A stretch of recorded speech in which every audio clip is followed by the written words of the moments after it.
It says we are live. We're two Bennetts, but we're not related to each other. I should find out. Well, actually, go ahead and tell us who you are, and tell us a little bit about. You've got a podcast, and you've been a congressional candidate, and all that. Give people who don't listen to your podcast an introduction to people on my podcast. Sure. My name is Jim Bennett. We tried to figure out if we were related somewhere back in the Yeah, where are your Bennett's from? Mine are from Pennsylvania and Philadelphia area. Yeah, mine joined the church in Birmingham, England, 4 or 5 generations ago, and then came to Utah. So they haven't ever might be related. We just don't know. We just don't know. My Bennett. So Richard Bennett was the first Bennett to come to Utah. He never joined the church.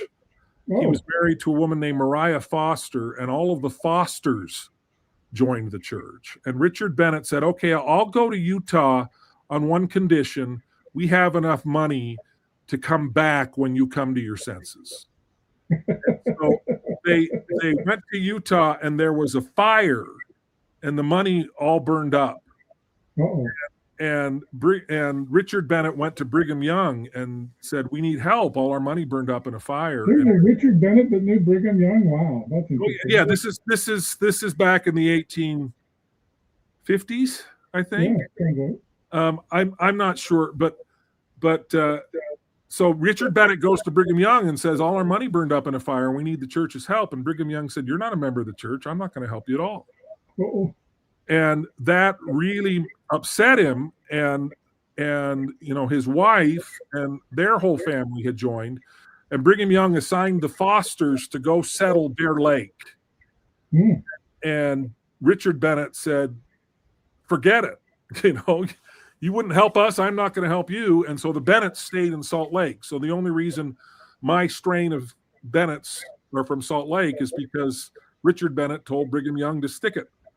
And my great-grandfather, so Richard Bennett would have been my great-great-grandfather, and my great-grandfather was a man named John F. Bennett. And when he was about 10, he went to stay with his relatives in Bear Lake for a summer, and they start talking about the church, and they find out he hasn't been baptized, and they freak out that he hasn't been baptized. And so they baptize him, and he comes back to Salt Lake, and Richard Bennett says to him, well, if you're a member, you're going to go. And so my great-grandfather was the only Bennett. My grandfather used to say that John F. Bennett was the only member of that family that was worth the price of a bullet. Says the others weren't worth shooting. And John F. Bennett, he founded the Bennett Glass and Paint Company. I was going to ask about that. I remember that. Yeah, that was John F. Bennett who founded that, and then my grandfather ran that, and then my uncle ran it. That went bankrupt in the mid-'80s. But John F. Bennett was the president of the Sunday School for years. Back then, before correlation, Sunday School was its sort of own autonomous organization. Yeah. And John F. Bennett, they would come to him and say, well, we want to do this program and that program. Can we afford it? And he'd say, oh, well, let me look. Okay, yeah, I think we can find the money for that. And after he died, they opened his books and discovered that he had personally been subsidizing the Sunday school organization out of his own pocket so that they could do all of these funky little projects. So he died long before I was born, so I never knew him. He died when my father was about 6, and he doesn't have very many memories of him either. But those are my Bennetts. So you have a famous father and a famous. Wasn't Wallace Bennett part of your? Wallace Bennett is my grandfather. Yeah, and he was a senator from Utah. He was a senator. He was elected in 1950. He served until 1976. Okay. And I was. Did Orrin Hatch defeat him? I'm sorry?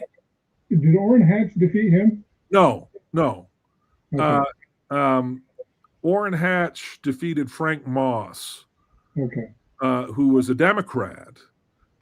Wallace Bennett was the first Republican to win statewide office in 20 years when he was elected in 1950. Utah was a solidly Democratic state up until then. And he was the first Republican to win. And he and Frank Moss did not get along. And my father remembered asking him, so is Frank Moss, the Democratic senator from Utah, is Frank Moss the dumbest senator in the Senate? And my grandfather thought for a minute and said, no, there's always McGovern. So, yeah, he retired in 1976. I was 8 years old. I don't remember him as a senator. I remember him post-Senate.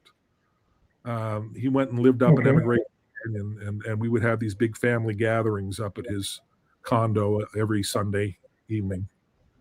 So, but yeah, and my father was elected in 1992, and he served until 2010.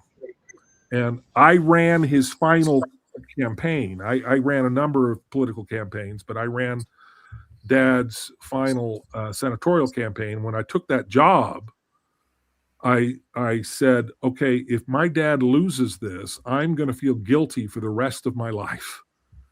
And he lost to Mike Lee, and I haven't felt a day's worth of guilt, because the reason he lost is he refused.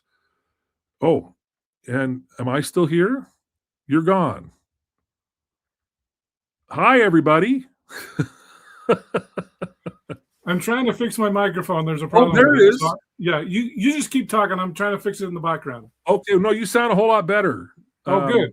Is my maybe my real microphone's working now.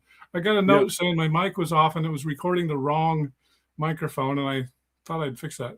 Do I sound a lot better? Okay, well, I'll just leave it alone then. Oh, okay. That's fine. So yeah, I ran his final campaign, and I had, just by way of background, professionally or personally for me, everybody sort of assumes, because I'm a Bennett, that I grew up in Utah and in Salt Lake City, and I actually didn't. I grew up in Southern California. My father's career was really kind of wild and dangerous, and at one point he was suspected of being deep throat in the Watergate scandal. Oh, I remember that.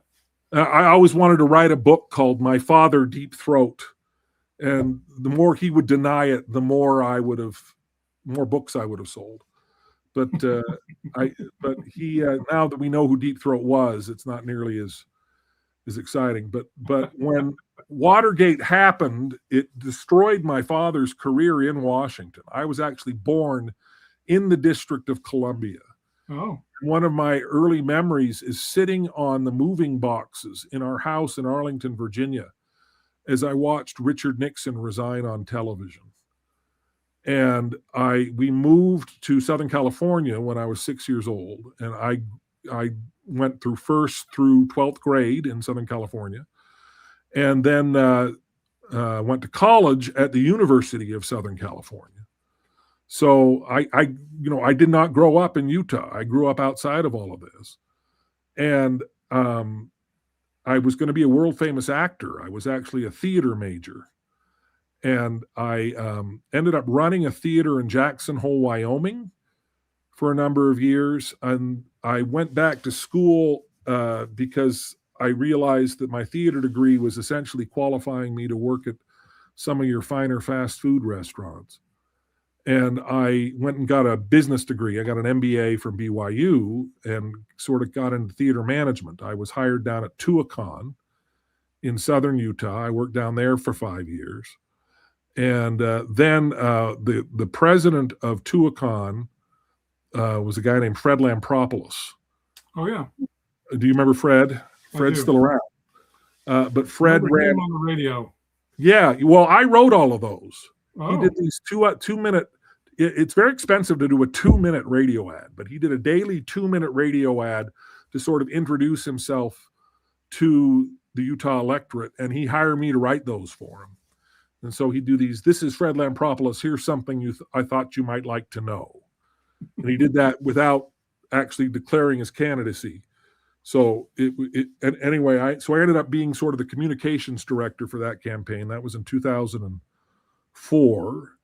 And he came in 3rd in the convention behind John Huntsman and Nolan Karras. And so he was knocked out of that. But then that sort of introduced me into the world of political campaigns. And I started running campaigns for state legislators. I ran campaign for Ellis Ivory, Salt Lake County mayor, and just I started sort of making my living as a Republican hack, is the way I describe it.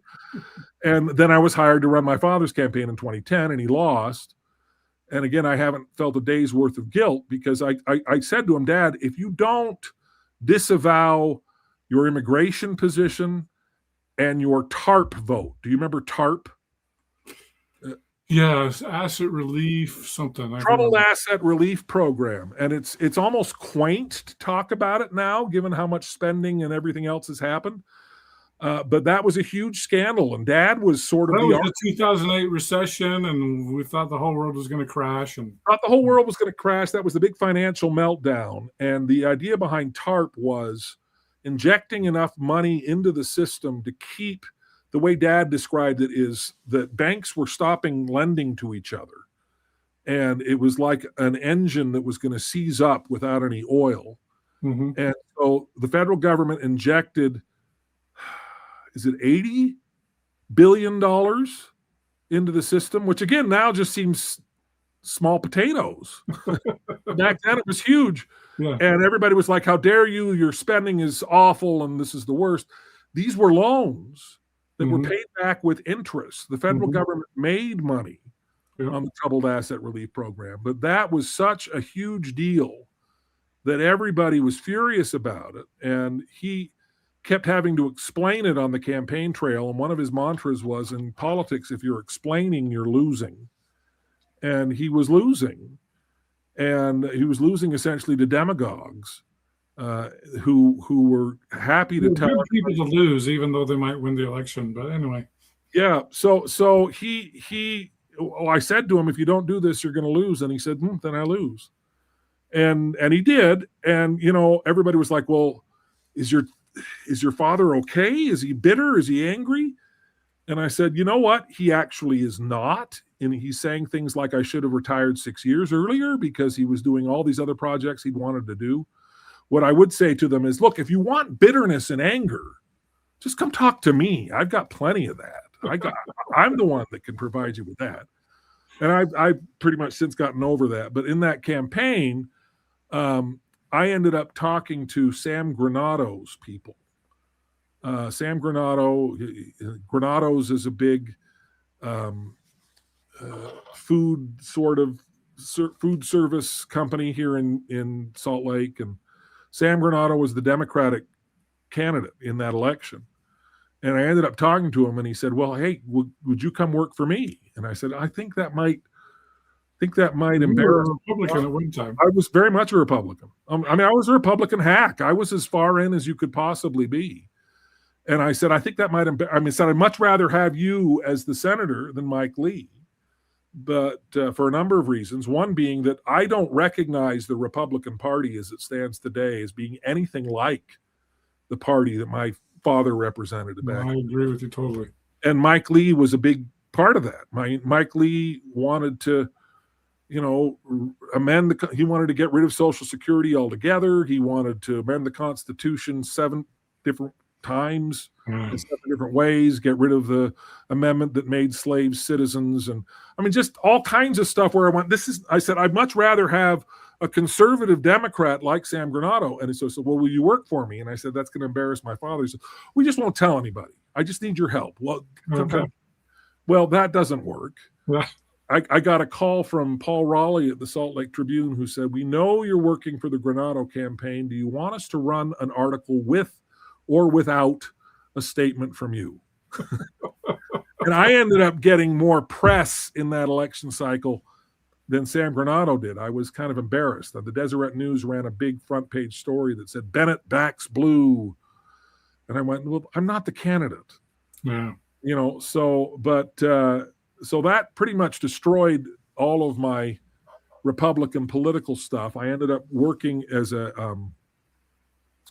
working with a nonprofit. My cousin and I created this nonprofit that we were doing a study that was teaching a cognitive behavioral model to probationers and parolees. And we did that for a number of years. And BYU did lengthy research study that showed that it cut recidivism by 50%, which was significant. But we can never really find a way to make that work. And in the course of this, I was approached by a guy named Richard Davis, who was a professor, a political science professor at BYU. And he was a Democrat. And he says, we want to start a new party. And this was in 2016. Is that right? Or maybe it was 2017, maybe the year after Trump was elected. I think it was the year later. Whenever Jason Chaffetz resigned, because he said, look, you're a prominent former Republican, I'm a prominent former Democrat, and we want to create a centrist party. And we created the United Utah Party. And as soon as we had gathered enough signatures to create the party, Jason Chaffetz announced that he was resigning his seat in Congress to go work for Fox News. And we needed a candidate to run for that seat. And I said, well, what if I'm that candidate? And so I ran for Congress, knowing full well that I was not likely to win.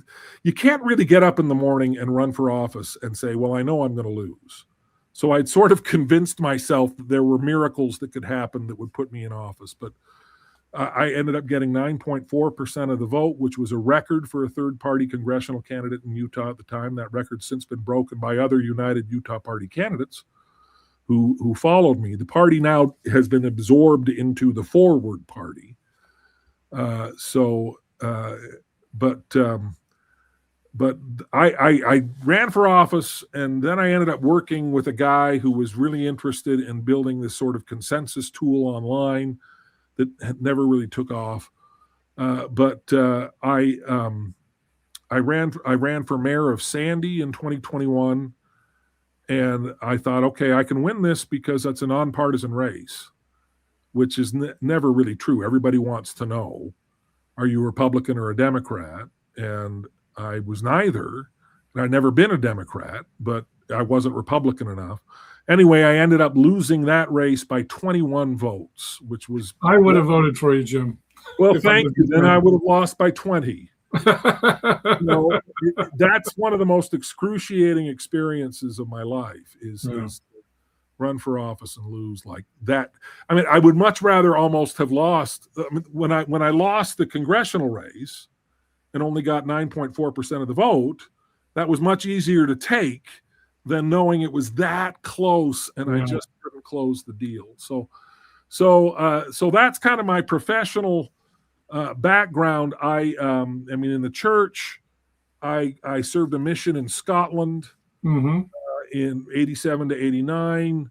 My mission president, I had two mission presidents. One was Ben B. Banks, who went on to be in the presidency of the 70. And he's still around. He's still alive, and he's in his 90s.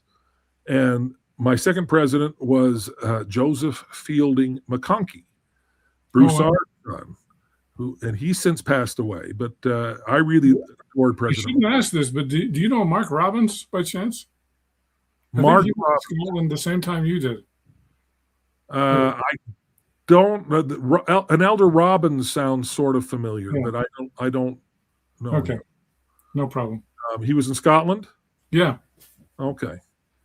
Anyway, I married the former Laurel Sidwell, and we were gospel doctrine we taught gospel doctrine in the USC student ward, Southern California. She was getting her master's in physical therapy while I was finishing my undergrad. And we have 5 children, 2 daughters, and then 3 boys after that.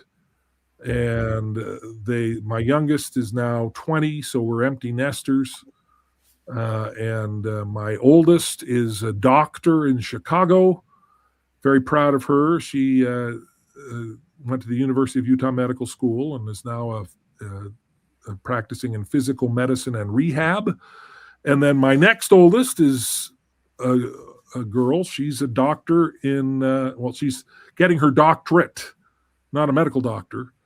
If you watch Friends, Ross keeps saying he's a doctor. That's not a real doctor. She's getting a doctorate in public policy, and she's getting it from the University of Southern California, which is really delightful to have her back at my alma mater down there. And I've got twin boys that are both graduating from BYU this year. They also are both running the Boston Marathon in April. Wow. And then my youngest is up at the University of Utah and is living with my so mother. you're a divided household. We were what? You're a divided household. Not really. So all four of my oldest went to BYU as undergrads. Oh. And my oldest went to the U for medical school, and then my youngest is at the U, but nobody's upset about that. Maybe we should be, but it's wonderful because my mother lives up there, and so my son actually lives with my mother, and she's just is delighted to have him around and cool, helpful. So there, I told you way too much. Well, very good. Well, we've got some listeners in here. I just wanted to do a few things. Hi from Guerns Island, Guems. I don't know. Guems. I guess I don't know where that is. It might be in Washington, but I was thinking Guernsey Island, England. I've actually been there. But the cool thing is we've got Craig Newsom, Kiora from New Zealand. Oh, wow. He's a stalwart listener, and so we're worldwide. Wonderful. So anyway, and then Pure Spin says, "Ha ha ha! You've got Bob Bennett's hair." No, I don't. that's what Pure Spin says. Oh, well, because I stole it from him because Bob Bennett didn't have any hair. That's right. That's probably where it comes from. That's right. This is McKay hair. My mother is the granddaughter of David O. McKay, and her father had a full head of hair, and I'm told that you inherit baldness or hair from your mother's side of the family. So this is David O. McKay genetics. Ah, there you go. So, well, I didn't know that. And then Ultron Versi says, finally a Bennett crossover. Nice. So the one thing that there's a few things I want to talk about. I'll give you two topics and you can pick which one you want to go to first. You've got your own podcast with Ian Wilkes called Inside Out. Yep. And would love for you to talk a little bit about that. Also, you are one of the producers of the recent YouTube docuseries, An Inconvenient Faith. So I'm going to throw it out to you. Pick whichever one you want, and we'll talk about the other one on the backside. Okay. Well, I think Robert Reynolds, who was the main, I mean, I didn't have an official title. And Robert Reynolds, who's the brother of Dan Reynolds, who is the lead singer of Imagine Dragons. And he's also the manager of the Killers. When I was on a podcast, he called me and asked, he says, Brandon Flowers really wants to meet you. Brandon Flowers wants to talk to you. And I went, okay. I didn't know the Killers music at all. Okay. And do you know the Killers? I'm trying to think of, there was that guy that died, had a documentary that died about it. Was no, the Killers are one of the biggest rock bands in the world, really. And the lead singer is an active member of the church. His name is Brandon Flowers. Okay. They sang Mr. Brightside. Do you know that song? No. No? Okay. My kids did. But we were sitting at a soccer game, and my cell phone rings, and I answer it, and I go, oh, Brandon Flowers. Well, very nice to meet you. And one of the first things I say to him is, the only Killer song I know is the one that's on Guitar Hero. And my daughter just elbows me in the stomach and goes, you can't say that to Brandon Flowers. You sound like a goober. But the Robert sort of, in talking to me about this, he said, look, I'm doing a docuseries. Well, it was not a series at that point. It was going to be a documentary, a feature film. And he said, I'm doing it about the church. He had just listened to me. I'm going to back up just a little bit, a little more background here. I mean, the reason why anybody in the church knows who I am is that in 2016, I published a reply to the CES letter. I had written this. Oh, we get to talk about that one too. Okay. Well, anyway, just very quickly. I had a cousin who had left the church over it, and I had all these people. I was seeing it online, and I'm like, oh, geez, this must be the most powerful critique of the church ever written. And I started to read it, and I had these sort of flashbacks to my own weird little faith crisis when I was 18, and I read The God Makers. And I thought, these are all the same issues. And I had sort of come to terms with them a long time ago. And at the time, back when blogs were an actual thing, I was a regular blogger. And I had written pieces on a lot of these issues. And so I started cutting and pasting pieces of my blog into it. And then I ended up just sort of finishing the rest. And then it was a line-by-line reply to the CES letter. And I published it, and it crashed my website the first day I uploaded it. I was nobody, but I said, here's my reply to the CES letter. It's since been downloaded over 200,000 times, and it just went massively viral. And I started getting inundated with emails from people saying, thank you, you've helped me save my faith. And at one point, somebody said, okay, I'd love to see you go toe-to-toe with Bill Reel. And I didn't even know who Bill Reel was. And I said, look, I don't want to debate anybody, but I'm happy to talk to anybody. If Bill Reel wants to talk to me, sure. And within minutes, Bill Reel had found my phone number and given me a call and said, will you come on my podcast? And I said, sure. We ended up doing 14 hours of discussions. And I thought they were really productive discussions, but then I was very frustrated afterward because he sort of run around and said, look how I won my debate with Jim Bennett. And I went, this wasn't a debate. And the fact that you're now framing it as a debate makes it harder for people to have these kinds of conversations. Mm-hmm. But so I ended up having a similar sort of experience with John DeLynn. I went on John DeLynn's podcast. We did about 14 hours. Yeah. I'm amazed at how many people will say, I listened to all 14 hours. Yeah. And I'm like, why did you listen to all 14 hours? I don't think I listened to all 14 hours, and I was there. I mean, I was out for a good chunk of that.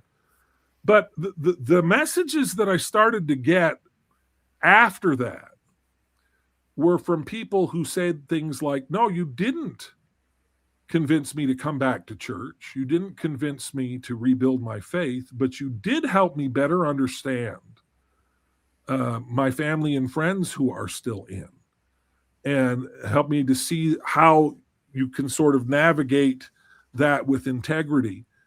And I sort of stumbled onto this whole space that I think goes completely unnoticed to a large degree by so many members of the church. And that's people who are sort of, Chris Kimball wrote a book called Living at the Edge of the Inside.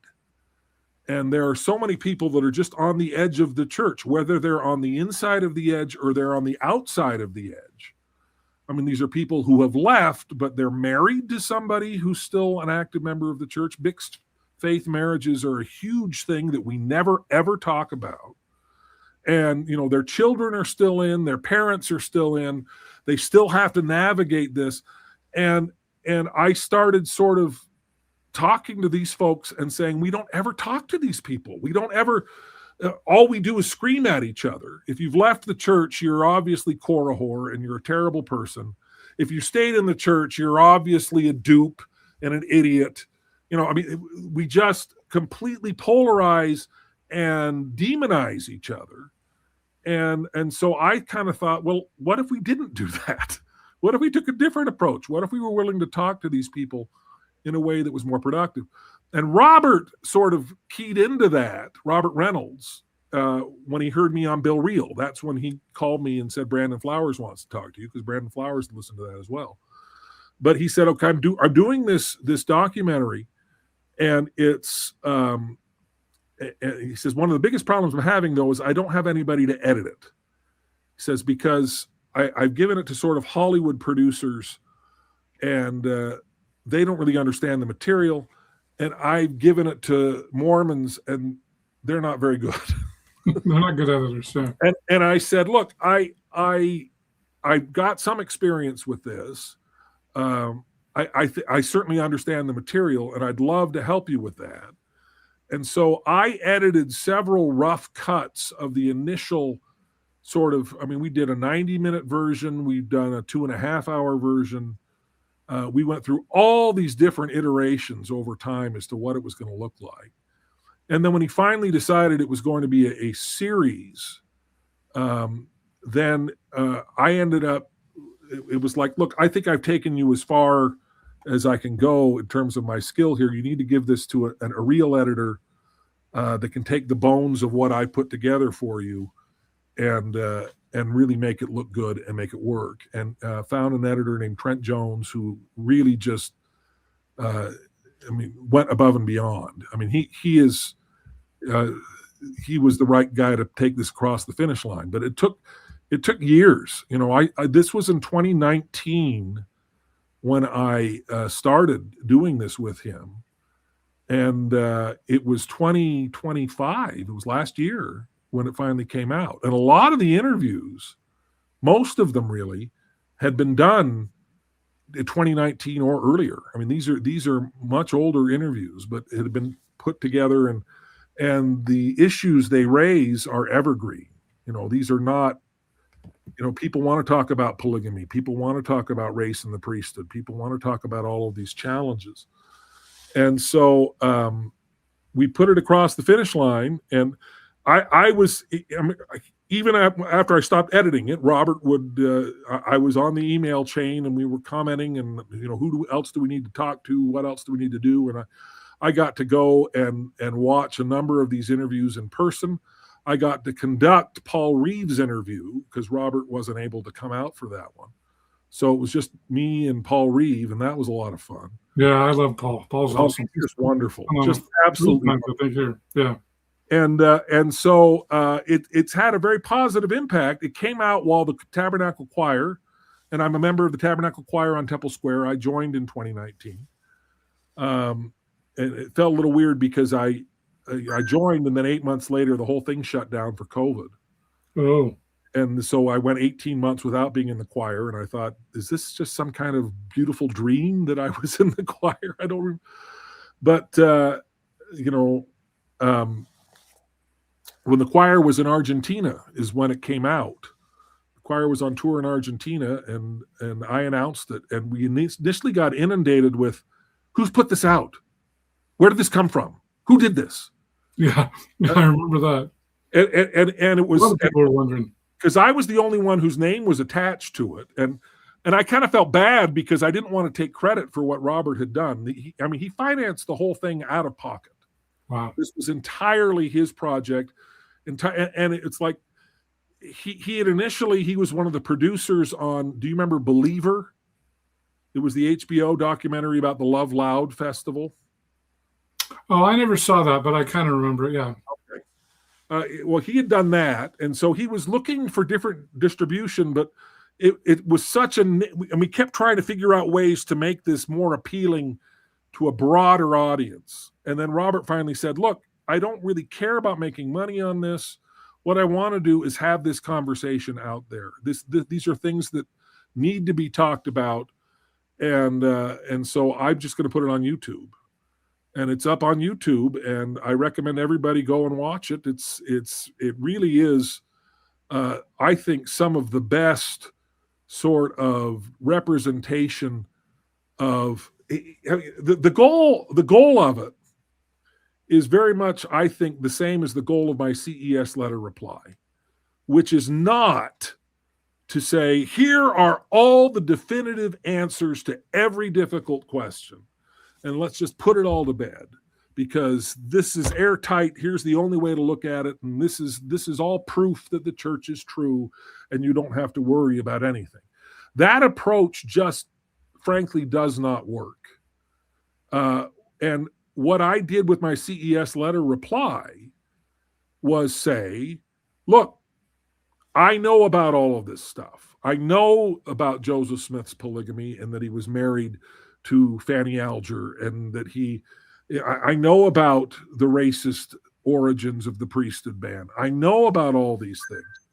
Here is how I manage to incorporate that into a sustainable faith. And he said the goal of Inconvenient Faith was not to say, here are all the answers. It was to say, this is how all of these people stay. All of these people look at all the difficult issues, and this is how we stay. And it was interesting because in that brief window before Robert finally stepped up and said, yeah, that's me, and I did this, you had all these people waiting to see whether or not they could watch it and trust it, because they wanted to know what team we were on.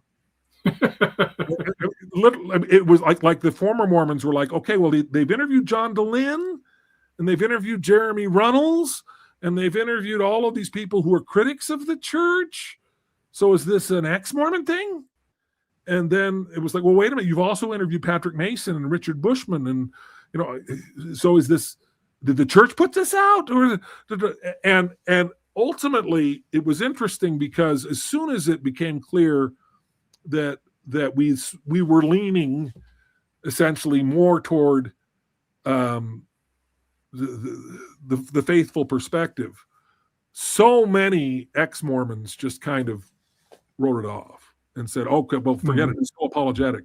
And it really isn't. It really isn't. And John DeLynn, I think, is probably the best voice on that, because he was asked, he's like, they made you into an apologist, John. They made you, because John says some very nice things about the church in it. He also gives his criticisms of the church in it. Mm-hmm. And the goal was to say, okay, if here's how we stay, here are the issues, here's how we stay. And if you don't stay, if these issues are too much for you to stay, then we love you and we want you to be heard and we don't want to dismiss you. And John had said on Reddit, he's like, look, is this what I would have done? No. He says, is this the best depiction of former Mormons from a faithful perspective? By a mile, it is. It absolutely is. I mean, we treat John DeLynn and we treat Bill Reel, who's also in it.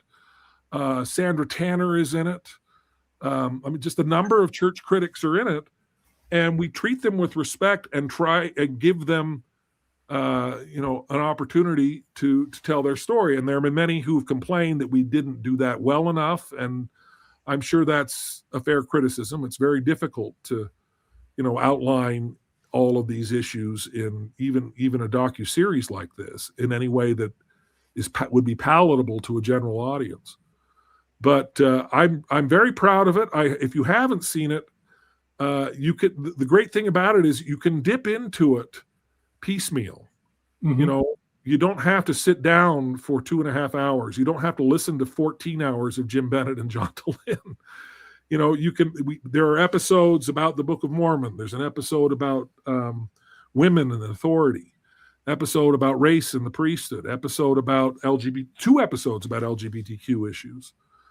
And I really think it's sort of the best presentation for how people who are troubled by all of these issues are able to sort of integrate them into a faithful perspective. And so that's also, and I guess I'm talking about both of the things that I'm supposed to talk about. That's also kind of where my podcast came from, because I have a friend, Ian Wilkes, who nobody in the church, he didn't have the kind of profile that I had for my CES letter reply. I had a missionary companion. Is that right? We were not companions. But we served at the same time. I really looked up to Ian. Ian was my zone leader on a couple of occasions. And I was serving in Thurso, Scotland, which is at the end of the world. It's the very northernmost point of the British mainland. And there's nothing up there. It's where the Mackays came from. So I really enjoyed that. But the entire Inverness zone of the Scotland-Edinburgh mission was roughly 50% of Scotland's geography, all in the Highlands, and nobody lives up there. I mean, there aren't enough people. So there were 10 missionaries covering the whole top of the country, and all the other missionaries were in the big urban centers like Glasgow and Edinburgh and all those places. But so Ian Wilkes, when he was my zone leader, other zone leaders would go on splits with missionaries, but Ian and his companion would come up and stay with us for a week and we'd spend a week with these guys. So I felt I really got to know him very well on my mission, and we kept in touch after my mission. And he was one of the great friends that I met on my mission, but we were never companions. Ian was a bishop in Scotland. He went back to Scotland. He's from Yorkshire, England. He's an Englishman. He's got a really good. I'm going to do a terrible Ian Wilkes accent. I used to do a great one on my mission. We would do I'm Ian Wilkes. How you doing, buddy?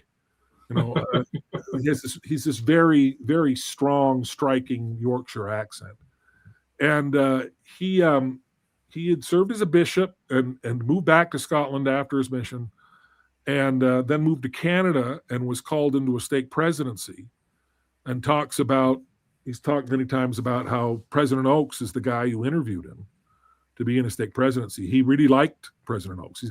He had a very positive experience with him. But his daughter started finding out kind of the CES letter stuff and started bringing it to Ian and saying, I have real problems with this. And Ian was like, oh, no, well, where'd you get this?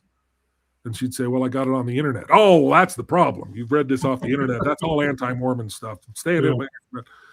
And the thing that really, I mean, the cliche is, when did your shelf break? But the thing that really broke his shelf was the 2013 Race and the Priesthood essay, Gospel Topics essay. And he read that, and it confirmed everything that his daughter was saying about that issue. And he was saying, look, I told everybody on my mission and elsewhere all of these things that weren't true. And now the church is telling me that all of the critics were right, that this really was just sort of rooted in racism, and that kind of broke him. And he stopped going to church. And had he been released from the stake presidency at this time? He had not. He was still in the stake presidency. And the funny thing about that is, so I got a call from Ian, and he said, look, I am in charge of the young single adult retreat up here, and we need a keynote speaker, and I think you would be a wonderful keynote speaker. And so I've recommended you to the stake presidency, and they've agreed. And would you be willing to come up to Canada and speak to our young single adults? And I went, that would be lovely. I would love to do that. And then months and months went by, and I didn't hear anything. And I finally call him, and I say, Ian, we're getting closer to this. Am I still coming up to speak? Do you still want me to come up and speak? Oh, Jim, I'm so sorry. He said, I've left the church. Oh, my goodness. It's like, oh, well, he says, but they still, here's the phone number of the stake president. And I called the stake president, and he said, yeah, we'd love to have you. So I went up. I took my whole family up there, and I spoke in Ian's stake after Ian had left. And they were all very concerned about him. And they were all, and we spent some time, and I talked through this with Ian, and we discussed his reasons and all of that. And it was several years after that, because I think that was I don't know, that was 2013, 14. Okay. He calls me and he says, Jim, I want to do a podcast with you. And now it was his idea. Okay. It was his idea. It was 100% his idea. I had people saying, Jim, you ought to do a podcast. You should do a CES letter reply podcast. And I was like, I just couldn't get a handle on that as to what would be a useful and something would be worth the kind of time commitment that a podcast takes. You are well aware, I think, of the kind of commitment that's I'm very well aware. And so but he said, I want to, he came up with the name too. We were trying to come up with names. He says, you're on the inside, I'm on the outside. Let's call it Inside Out, and a perspective. And he says, you don't ever hear faithful members talking to former members. And I said, that's exactly what I've discovered, Ian. I mean, these are the waters I'm sort of swimming in. And I really think there's a need for a podcast that has those kinds of conversations and has those kinds of dialogues. Now, gets me in trouble. Like, my wife will listen to it and she'll say, Jim, Ian sounds more in than you do. You really think you're representing the inside position? Ian's the one who sounds, because Ian still has great affection for the church. He was in a very difficult working class neighborhood in Yorkshire, very sort of dysfunctional household. He didn't know his father at all, and his mother kicked him out of the house when he joined the church, and at the age of 16. And he just really had a rough sort of life. And the church, he still says, the church saved my life. The church rescued me, saved my life, and introduced me to a world that he is so grateful for all of that. Very frustrated that he can't find a way to sort of believe the doctrine anymore, but there's still great affection there. This is not somebody that is out to tear the church down or to rip it apart.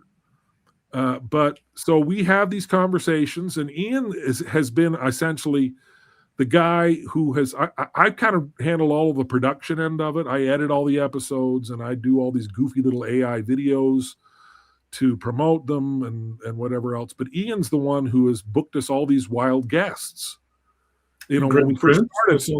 Yeah. Oh, Greg Prince. Greg Prince is an honorary third member of the podcast at this point. I had met Greg Prince for Inconvenient Faith. Greg Prince, we interviewed him for Inconvenient Faith. And I really admired Greg Prince. His book, David O. McKay and the Rise of Modern Mormonism. Fantastic. Absolutely fantastic book. And my family were the sources for a great deal of it. I mean, you read it and I'll go, oh, you're quoting Uncle Howard there. You know, this is, oh, yeah. But just a magnificent. Howard Hunter? I'm sorry? Howard Hunter or a different Howard? Howard Anderson. Okay. Is the Uncle Howard he was quoting. Howard Anderson, I lived with Howard and Medine Anderson was my mother's sister. She's since passed away, but Howard's passed away too. But Howard was the stake president in Los Angeles of the Los Angeles stake. And when I was going to USC, they were my second parents because I lived in their house while I went to USC. But Greg Prince, yeah, I was like, oh, well, I don't know if we could get him. And he's like, I got him. I called him. Called him? Yeah, I called him. And he came on, and Greg seems to have hit it off with both of us. And Greg has written this roadmap for improving Mormonism. Oh. That's unpublished. Everybody's like, oh, where can I read this roadmap? And Greg's like, I'm not publishing it. So it's like we just read through it. It's only about 20,000 words. It's not a lengthy tome, but it's really, really fun. And we've been going through all of this. And so Greg's been on probably 20 times now. Oh, wow.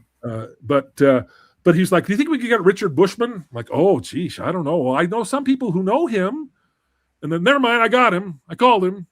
Like, oh, okay. So we had Richard Bushman on twice. And we've had, Ian just kind of goes after these guys. And he's kind of become the booking agent to a large degree. But it's been a real labor of love. We really, really enjoyed it. Is he in Canada or in England now? He's in Canada still. He's in Canada. Okay. Yeah. So we do it remotely. Everything's remote, and that's just fine. And it's just been a lot of fun. And we've been doing it now for 4 years. We're coming up on 4 years. And when we started, we had maybe 700-800 listeners, which we were really happy with. And now we weekly have about 1,700. And so, we're not quite sure what to do with this. And we never tried to monetize it. We talk about it, and people are like, well, how do we donate? How do we do a super chat? Or how? It's like, well, that's not why we did this. We did this because we just feel like this is what we are called to do. This is a conversation that we don't see happening anywhere else to any large degree. And so we want to have it ourselves. So. Well, very good. I want to get in a few listener comments here. Most of them are about you, but I will just say this. When you were talking about the killers. Oh, the New York Dolls. Yeah. I was thinking of New York Doll because his name was Arthur Kane. Arthur Kane. And he went by Killer Kane. That's where I got when I heard the Killers, I was thinking of Arthur Kane. So when I came home from my mission and I went back to the University of Southern California, for the first year, I did not go to the USC ward. I went to the Westwood First Ward. And I was assigned to be the home teacher of a guy named Arthur Kane. Was it the same guy? It was the same guy. No way. Wow. That was a great movie. New York Doll. Well, see, the thing about it is, I mean, this is not a story that's going to show up at the end sign. Arthur Kane didn't particularly like me, and I found him a little bit creepy. I mean, I just was like, I mean, I was this young missionary, and I was assigned to home teach him, and I didn't have a companion, so I just show up, and I'd read the little article in the end sign, and he would just be like, "Why is this dumb kid in my apartment?" That's funny. And then when I found out he was the bassist for the New York Dolls, I didn't even know who the New York Dolls were, but I had a friend who absolutely did. It's like, "You got to introduce me to Arthur Kane." I'm like, "Yeah, this guy's this weird guy, this weird guy."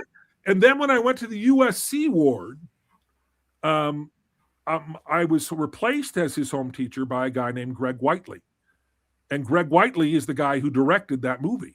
Oh, Greg Whiteley was like, "You have an amazing story. We need to tell your story." And yeah, it was a great story. The movie comes from, and at the end of it, sadly, I mean, they filmed it, and they filmed the whole New York Dolls reunion, which is sort of the culmination of it. Mm-hmm. The one thing he would tell me is how much he just hated David Johansen, who was the lead singer of the New York Dolls. He blamed David Johansen for every problem in his life. And, and I remember watching the movie, and it's like, oh, they're reunited and they're not punching each other. So I guess that's good.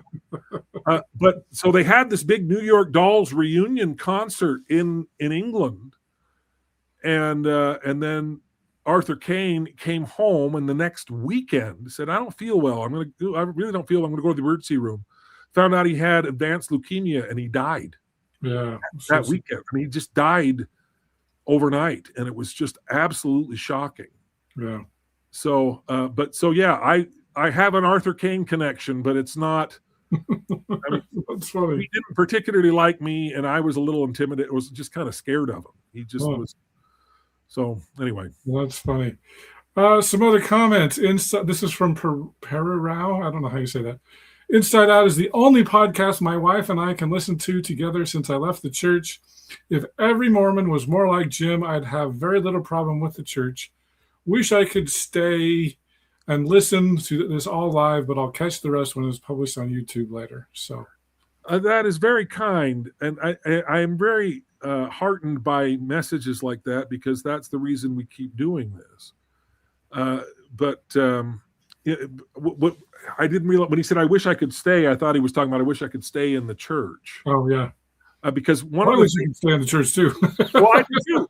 See, one of the things one of the things that I've discovered in this space is that, when we demonize people who leave, and we call them, I mean, I don't want to besmirch President Nelson, but when you call them lazy learners, and you call them lax disciples, or if you say they left because they want to sin.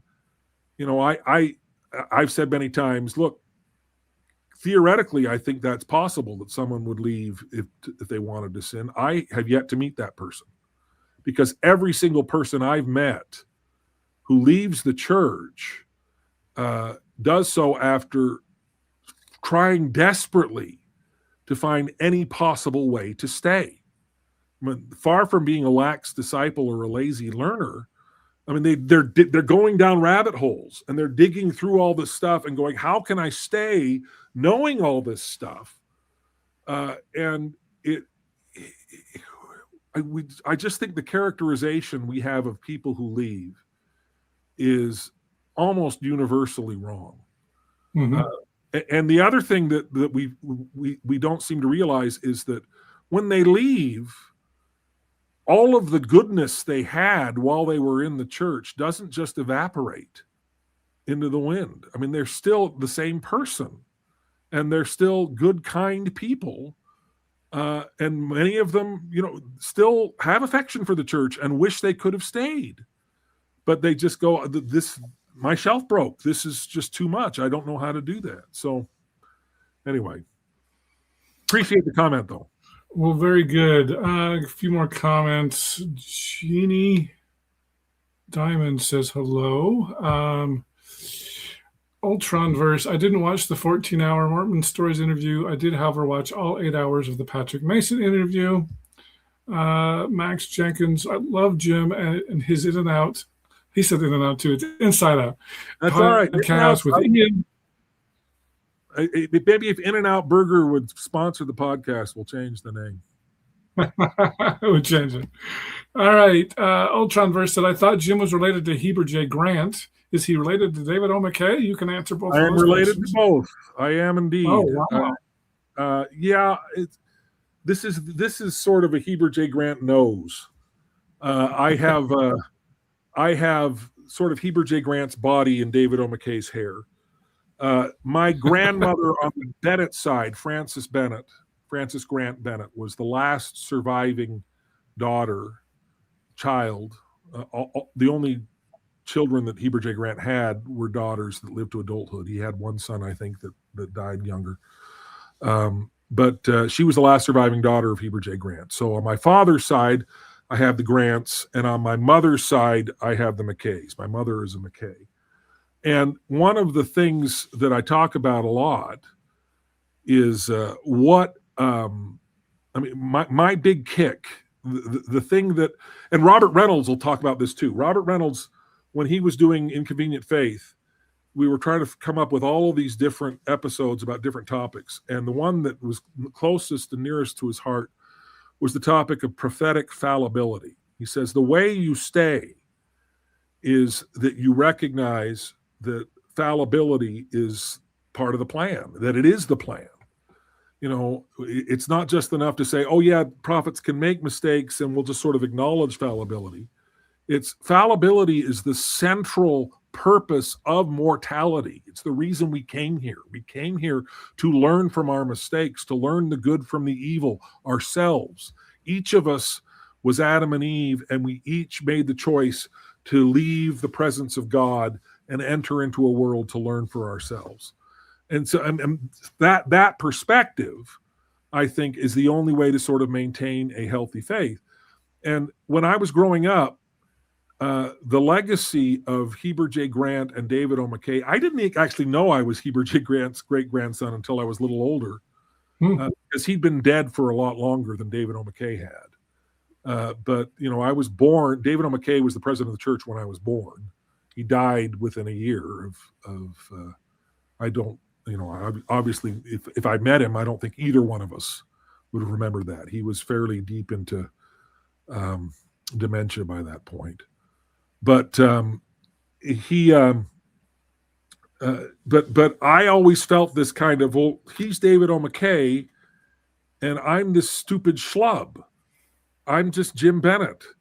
And it was this extraordinarily kind of discouraging thing to know that I couldn't come anywhere close to measuring up to that kind of a legacy. And the way he was deified in family stories and in family conversations. The family name for him is, my mother, whenever she talks about him, she refers to him as Papa Dade.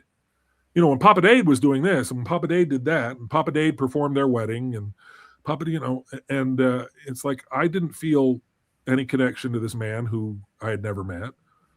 And then I served my mission in Scotland, which is where the McKays came from, and he served his mission in Scotland.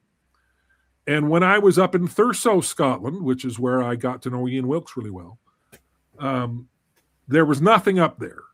And I was sent up there by Ben Banks, and said, look, we're going to put you up there for 6 months, and if we can't get a baptism, we're going to just shut the whole place down.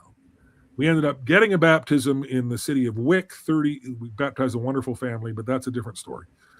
And they sent me up there, and they said, well, what are we going to do to get anybody to pay attention to us?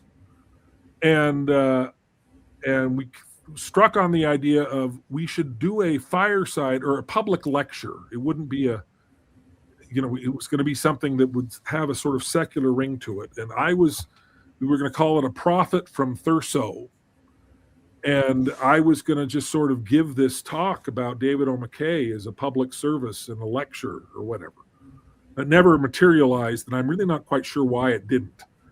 But at the time, my grandfather, and this is kind of clumsy because my grandfather is also David McKay, David Lawrence McKay, went by the name Lawrence, but he was writing a book called My Father David O. McKay. So it's not My Father David O. McKay, it's his book, My Father David O. McKay.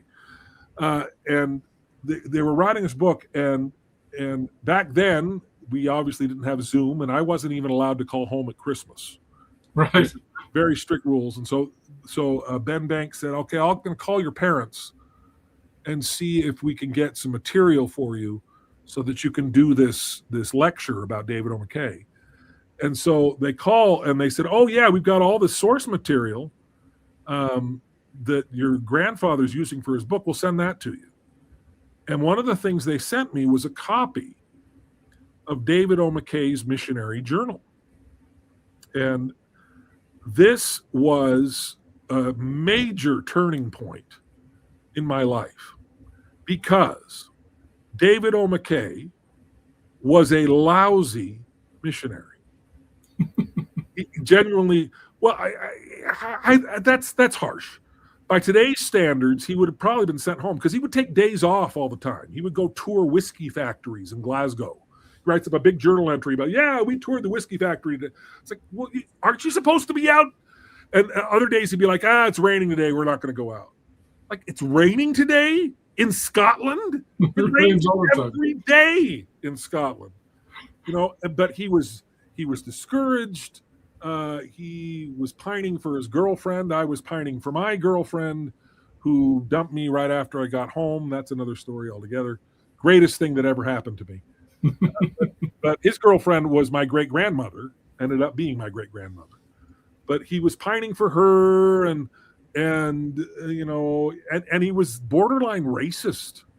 He'd talk about how dirty the Scots were and how ugly and haggard they were. And I'm sitting here reading this book, and he was essentially pulled into mission leadership relatively early into his mission, and so most of his mission was administrative. It wasn't. He didn't spend a lot of time proselyting. He was all working in the office, and I. If you listen to David O. McKay talk about it, he tells this story of being discouraged and frustrated. But then he sees, do you remember this story? He sees the plaque, the one that's now in the missionary training center in Provo that said, whate'er thou art, act well thy part. Oh, yeah. And he says, that was it. That was the big turnaround for me. And I realized I needed to just commit myself. Well, first of all, that story doesn't even show up in his journal. If it was that big a deal to him, it became that big a deal to him in retrospect. It wasn't impactful enough that it was significant at the time. And second of all, the discouragement never really fully went away. He would still complain. He would still... And the reason why I say it was wonderful is that once I look at that and go, oh, geez, if he went from that to being David O. McKay, then there's hope for a schlub like Jim Bennett. And I don't think we realize how much we discourage people when we act like our prophets are demigods, that they came down from Mount Olympus fully formed. And, it's such a better story. And I think the story that the Lord has wanted us to tell all along, to say, look at all of the amazing things this church has been able to accomplish, despite the weaknesses and setbacks and failures and mistakes of its leaders and of its members. That is such a more powerful story to me than, there's this handful of perfect men who have led this church. That doesn't work. So the whole idea of prophetic fallibility, to me, is the key to how do you stay in knowing the difficulties. And I had this conversation with John DeLynn offline because years ago I was invited down to a lunch with the folks at what's now Scripture Central. Back then it was Book of Mormon Central. This is Jasmine Rapley and her husband Neil Rapley, and Stephen Smoot was there, a number of other folks, and they said, okay, we have just come from a meeting with the secretary of the Quorum of the 12, and they've given us statistics as to how many people the CES letter has driven out of the church, and it's in the tens of thousands. And they have also done a great deal of research to determine what it is that mitigates that. Is there any way that we can mitigate that? He says, and there is only one thing that is effective, and that is Jim Bennett's CES letter reply. And I was like, wow. They said, yeah, so we would like to advertise your reply. And I went, oh. He says, we've gotten some money, and we would like to spend quite a bit of it to advertise your reply. And I went, oh, great. Do I see any of that money? No, of course not. Well, okay, that's great. and they stopped doing that because I think there was a little bit of a Streisand effect going on, because a lot of people that didn't have any clue about what the CES letter knew about, it was getting Scripture Central saying, read this reply, and the reply has the full CES letter in it because it's a line-by-line response. Mm-hmm. And so I think that they were a little nervous that was introducing them all to it.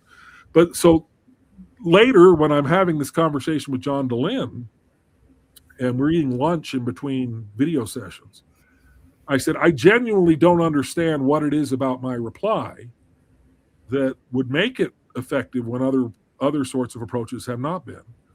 And John says, oh, I know why. Because you don't know why? I know exactly why. Like, oh, really? Why?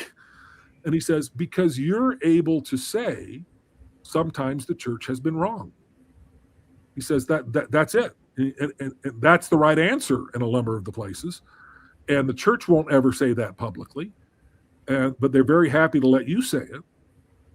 And I mean, that really, I mean, if the church was wrong is never an acceptable answer, then you can't stay in the church. As far as I couldn't stay in the church. If I had to figure out some way to say, well, Brigham Young, when he said that the law of God, which will always be so, is that if the men of the chosen seed mix their seed with the seed of Cain, the punishment is death on the spot. If I couldn't look at that and say, well, Brigham Young was full of beans, he was just wrong. If you can't say that, and you've got to find some way to justify that, I couldn't do it. And the people who do it end up looking ridiculous because you can't do it. You have to accept the reality that, a prophet. I mean, one of the things that drives me crazy, people say, well, they always say, oh, well, he was only speaking as a man. He wasn't speaking as a prophet. I'm like, at what point does a prophet cease to be a man when he's speaking? A prophet is always speaking as a man, even when he is speaking as a prophet. Always. There is never a moment when a prophet has their agency extracted from them. And so they are incapable of making an error. Agency, the ability to choose, the ability to make a mistake, is the purpose of the plan that we all accepted. The one where we weren't allowed to make mistakes was the one we rejected. So we should expect that there are going to be mistakes. And some of them are going to be big ones. And one of the reasons that they endure, one of the reasons I think the priesthood ban endured long past its shelf life, because when it first was introduced, it really was not all that different from the mores of the world in which they were living. And I think it didn't even go challenged for 50 years or so because the world was just as racist as we were. And then when the world starts to figure it out, we still cling to the mistake because we don't want to admit it was a mistake. We don't want to say, well, Brigham Young got it wrong. We just, it's much easier. And this is bizarre to me, but it's much easier to say, well, God's just a racist for reasons we don't understand. Yeah, I hate that explanation. Than to say that Brigham Young was a racist. We want to protect Brigham Young reputation, but throw God under the bus. Well, it's not just that, Jim, because I gave a Christmas lesson, which I actually posted here on my Gospel Tangents channel about Christmas. It was a December lesson I wanted to post about Christmas. I wanted to make sure that, dang it, we're going to learn something new. And so I was talking about the star and Herod's death in 4 BC. So Christ had to be born before 4 BC. I think a lot of people are like, what? 4 BC? Where's that? Anyway, so they were kind of going along with me. You know, I was like, maybe 6 BC and Jupiter and Saturn, and that might have been the star. And then I said, and then, by the way, in Luke, it says there's a census when Cyrenius was governor of Syria. Well, Cyrenius was governor in 4 AD. So that's like 10 years later. And there's no record of a census happening in 4 AD. And so Luke and Matthew disagree. It would have destroyed the economy for everybody to have to go back to their ancestral homeland. I mean, that's ridiculous. But I think in priesthood lesson, people are like, what? The Gospels are Luke's wrong? What? You know, and I'm quoting Thomas Wayment from BYU about, yeah, he's wrong, and whatever. And they were like, now what? The Bible's wrong. And I'm like, we believe the Bible as far as it's translated correctly, right?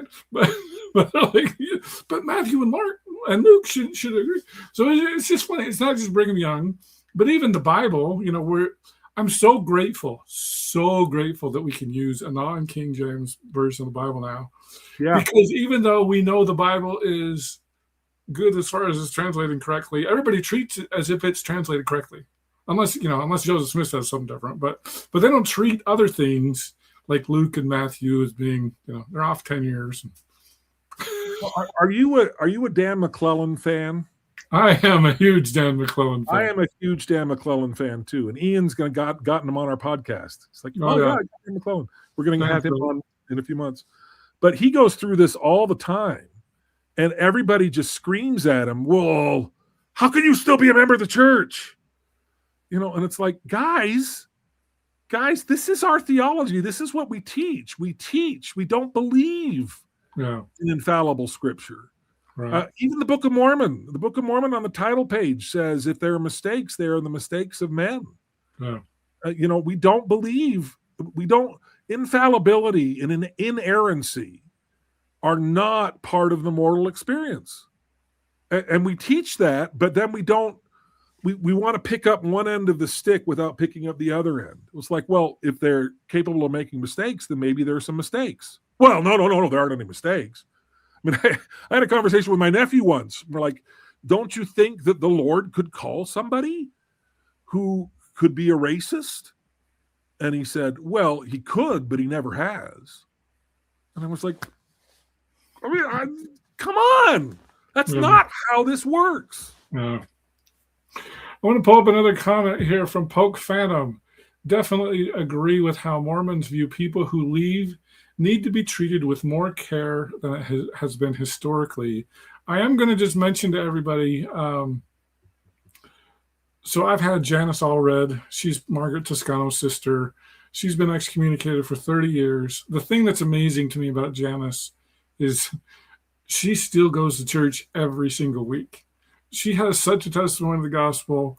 And so we're going to talk, you know, at Sunstone, they have this thing called Why I Stay.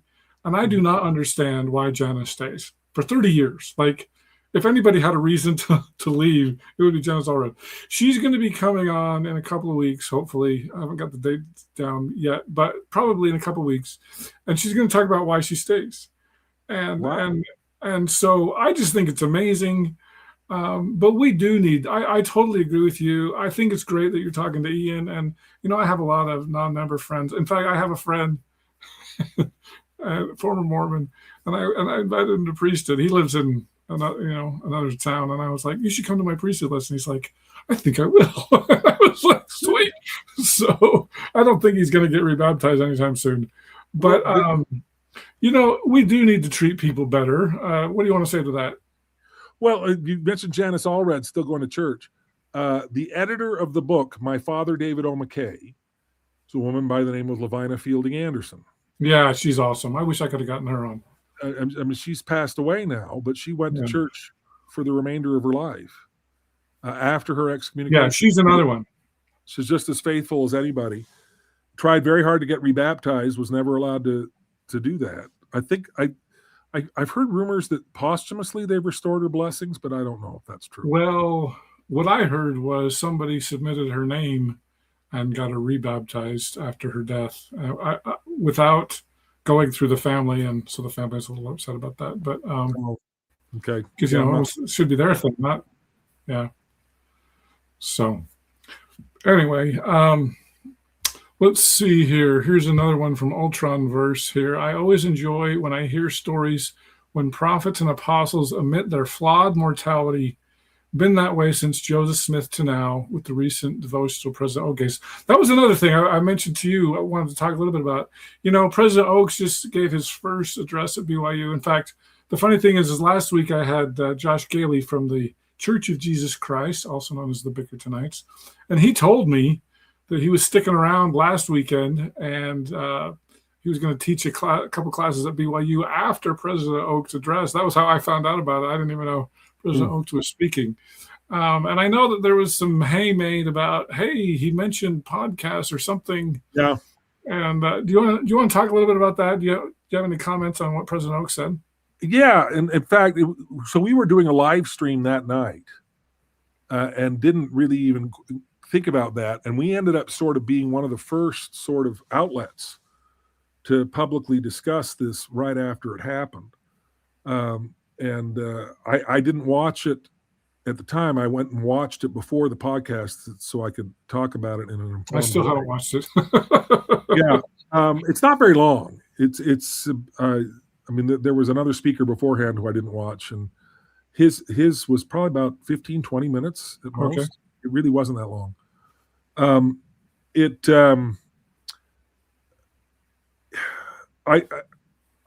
My reaction then is still my reaction now. And what I said then is that I found it very encouraging and very frustrating at the same time. Because one of the things that was extraordinarily encouraging about it is that President Oaks, I think, in many ways for the first time, acknowledged some of the significant challenges the church is facing right now in ways that surprised a lot of people. I talked about Jasmine Rapley. She did a video. She's like, he talked about people who leave. Like, haven't we just been told that we've had more convert baptisms and that the church is growing faster than it's ever been growing? His focus was on people who leave. And that just seemed to be sort of a surprise to her and to others, because he admitted, he said, look, even faithful, active members are having problems with historical, doctrinal, and social issues in the church. And, that's not something you hear from the president of the church very often. You hear the lazy learners and lax disciples thing. He also admitted that there's a big challenge that lots of return missionaries are leaving the church. And we've, got anecdotal evidence that that's been happening, but we've never had president of the church just flat out say it. So I came away from that devotional saying, okay, President Oaks understands exactly what the problems are and is not trying to sugarcoat them. He gets it. He knows the problems the church is facing. So that was what was so encouraging. What was frustrating was the answer wasn't really an answer at all. The answer was, be patient. In the meantime, don't be talking to people outside the church. Just surround yourself with believers. And just it'll all work out. Be patient. And I just thought, if that were to work, then why are we still having these challenges? One of the other things that is a drum I keep beating is that I get some people who criticize me saying, Omnibar is the satanic word for mark of the beast. What does that mean? I don't know. I'm not too worried about some of those weird comments. Okay. Oh, sorry. I didn't know that popped in there. That popped in there. I was like, I was scrolling through the comments. I was like, well, how did you see that one, Jim? Anyway, that came up. I thought, oh, do I need to comment on that? I don't know what that was about. But one of the drums I keep beating is this idea that we keep pretending that we have a choice as to whether or not we're going to confront all of the messiness of our history and of our doctrine head on. That we have a choice as to whether or not we can talk about it. We have a choice as to whether or not people are, because we don't. Information has been democratized to the point where, the only way you could learn, when I was a missionary, the only way you could learn about Brigham Young talking about death on the spot for interracial couples, or Adam God, or any of the other sort of problems there, is if some weird minister guy drops the pamphlet with lots of misspellings in a brown paper bag on your doorstep when he finds out that you're meeting the missionaries. This was not information that was widely available. It's not, I don't have a lot of sympathy for people like, well, the church was suppressing it. They didn't need to suppress it because the only way you could find it is through rigorous sort of academic engagement. This was not stuff that was just out there in the zeitgeist. And now it is. Now it's a Google click away. And the church is still acting like we can pretend that we don't see any of that. We're not going to engage with any of that. And so that is the element of the devotional that I found very frustrating, was that he's identified the problem in a way that is much better than I think any previous church president has ever done. But the solution is still elusive. We still haven't, and I think the solution is inevitable. Eventually, we're going to get there because we have no choice but to get there. Whether we're going to be dragged there or whether we're going to willingly go there and just sort of confront this head on is still, I think, somewhat an open discussion, because right now we're opting for the dragging option. So that was my reaction to it. The other thing about it, and I think this is significant, is that you really, really get the sense from President Oaks just how seriously he is taking this calling and how much it has humbled him. His whole demeanor has changed. You would listen to President Oaks in conference, and people would decry how arrogant he may have sounded. I don't know that he sounded arrogant per se, but I did think he sounded sort of lawyerly, detached. It was just this kind of, well, here's my scholarly analysis of where this issue is. And you didn't really get a sense of his humanity in a way that I think you really do get now that he is president of the church. There is a humility there and a humanity there that is really remarkable to see.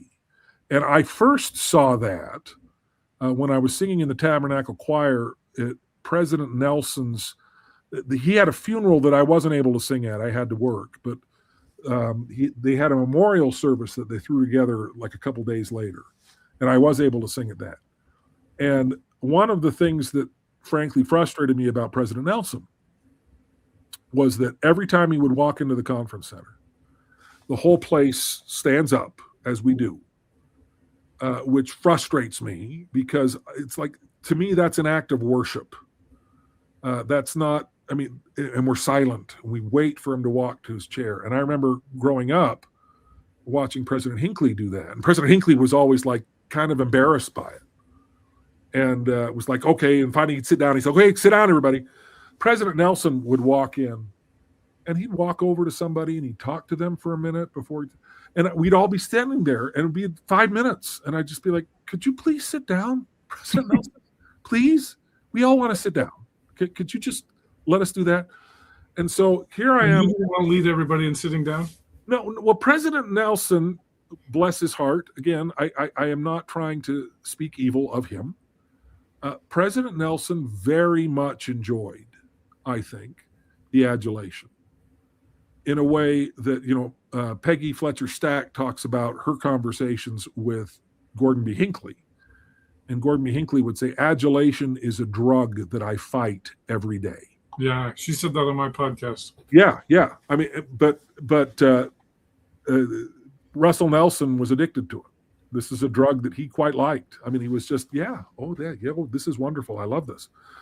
And that frankly bugged me. So it's terrible. I'm an awful human being. But anyway, so here we are. Sorry, go ahead. Well, I at this memorial, I'm almost done. Sorry, I know I rant. I'm ranting.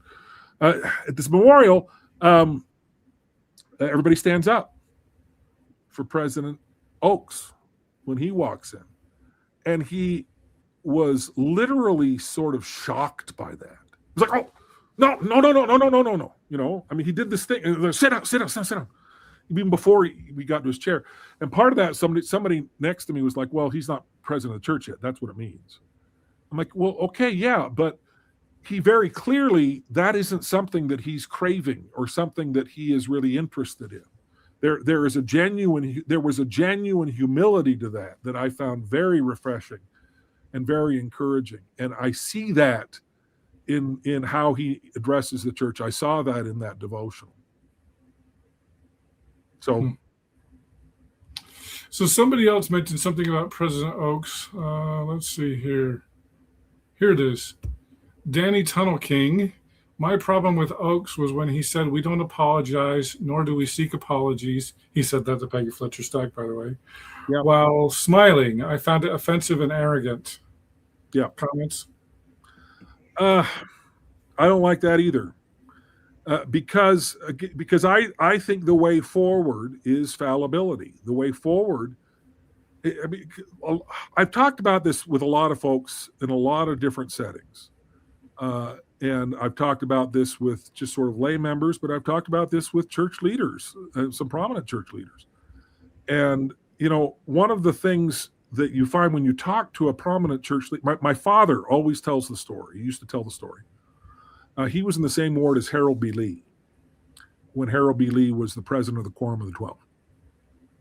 And at the time, my uncle, David Bennett, was writing priesthood manuals for the church. Now, David Bennett, he's since passed away, was probably the most brilliant man I've ever met.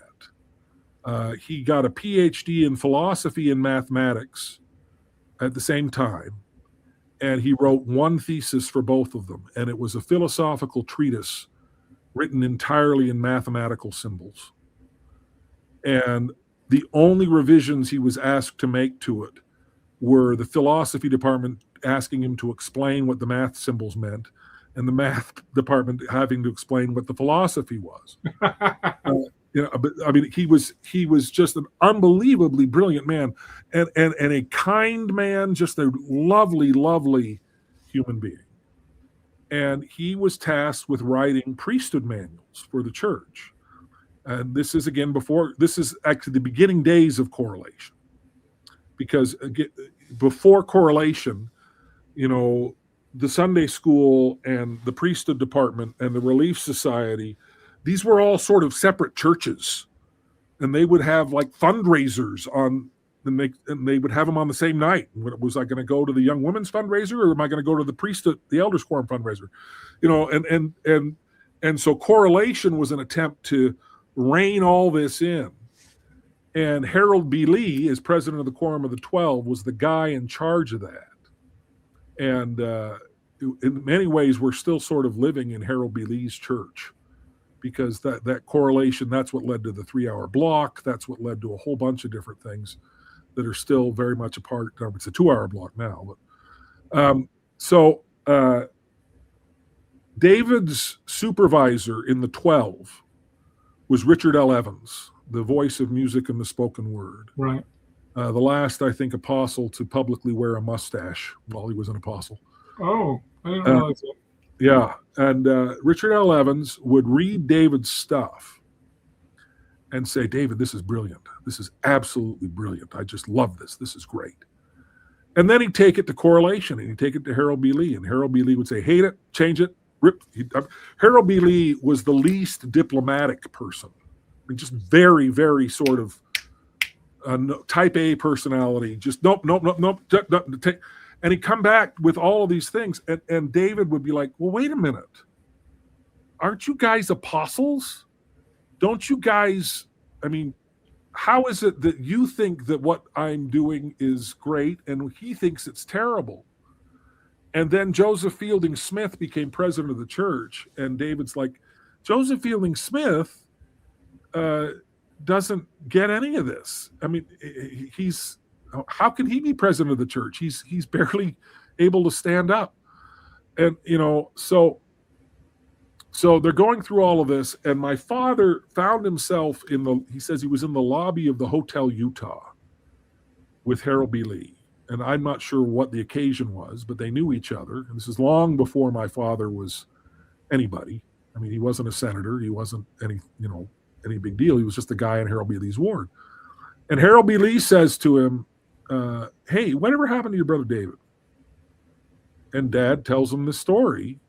And he says that Harold B. Lee got visibly angry. And he says, oh, for heaven's sakes, doesn't he realize we're just men? He's like, I mean, people in other countries, I mean, they never get here. They never get to see us up close, and maybe they can put us on a pedestal, but your brother should know better than that. We're just men, but we're doing the best we can. Dad thought that was the take home to it. And I go, okay, well, that's great, Dad. That's a great story. Why doesn't Harold B. Lee stand up and tell that story in public? Because that's not a story you ever hear. Right.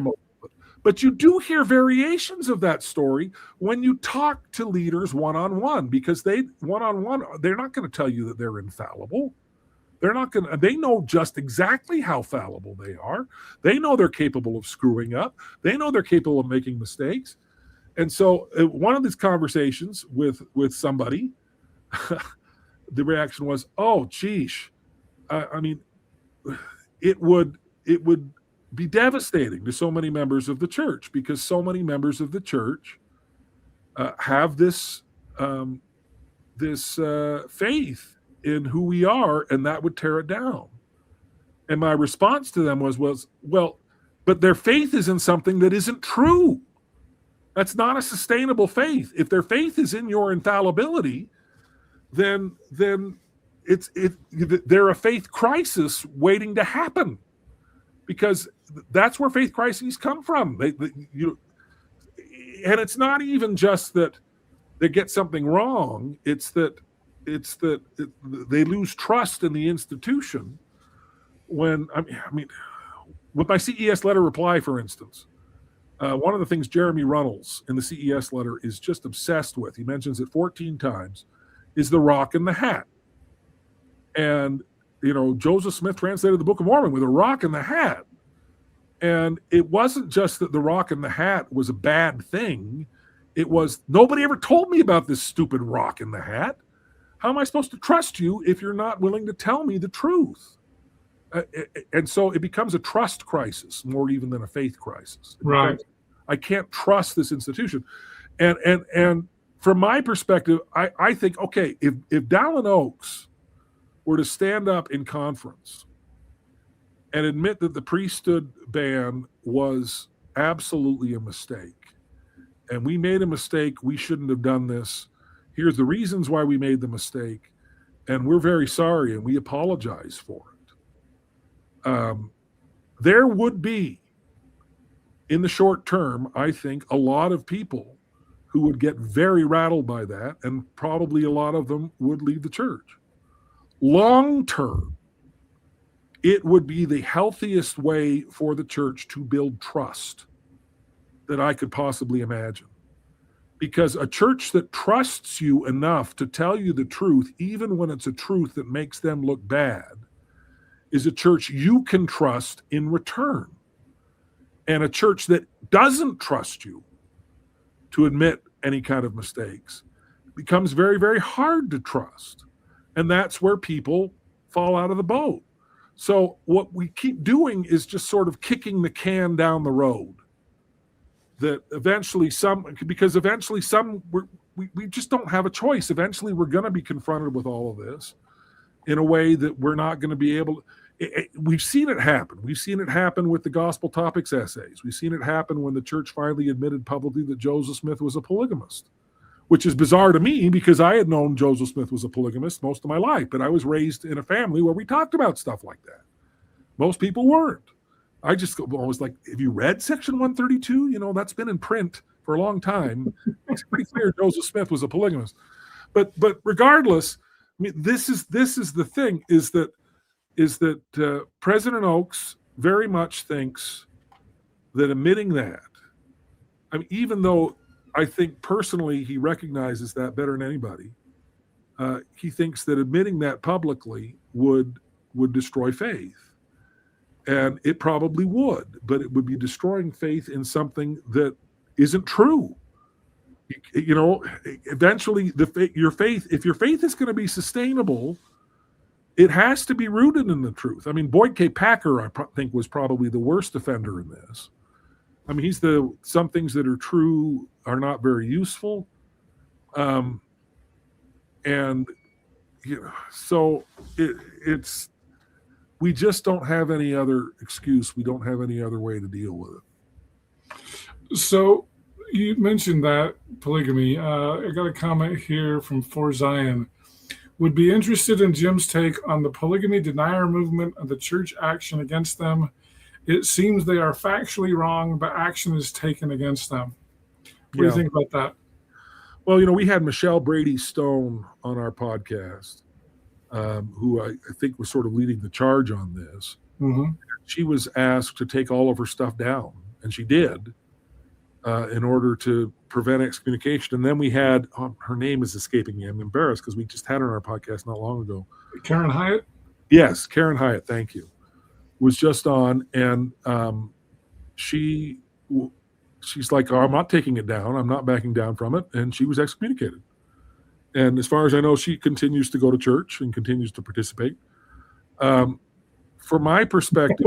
Before you go there, I have to tell you, I interviewed a polygamous couple, polygamous family, and the three of them, a husband and two wives, got excommunicated in consecutive weeks, 1 week, 3 weeks, basically. And they continued to go to church, and the bishop actually told them, can you please not come anymore? And I was like, visitors welcome. I guess not. Yeah. So there's that issue too. But anyway.